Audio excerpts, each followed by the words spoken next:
It's still early days, and so everyone needs to we still need to see what the root cause of the issues were and essentially what the fixes are. But at the moment, it does seem relatively straightforward. We understand that it was an issue with fuel lines to the engine, and so essentially that is where Cathay will sort of have to, they said that it should be a relatively easy fix. They've fixed 3 planes already, and they've identified 15 aircraft that need to be fixed, and they expect all aircraft to be back in the air by Saturday. So based on those statements, it seems like a relatively easy fix.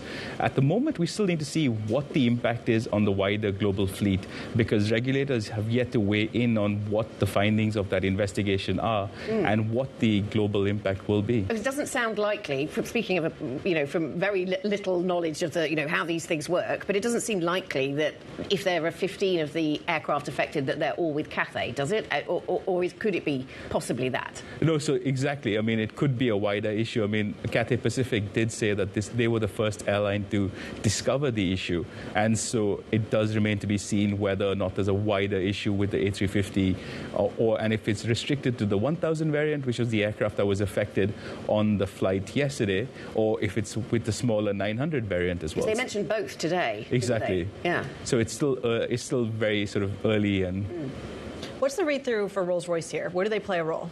So Rolls-Royce obviously is the sole supplier of engines of the A350, and the A350 is really Airbus's next-generation jet. It competes against the Boeing 787 as well as the top-end 777X, which is yet to be certified. And the A350 has seen lots of success in a couple of years as airlines look to replace their oldest aircraft with newer, more fuel-efficient aircraft.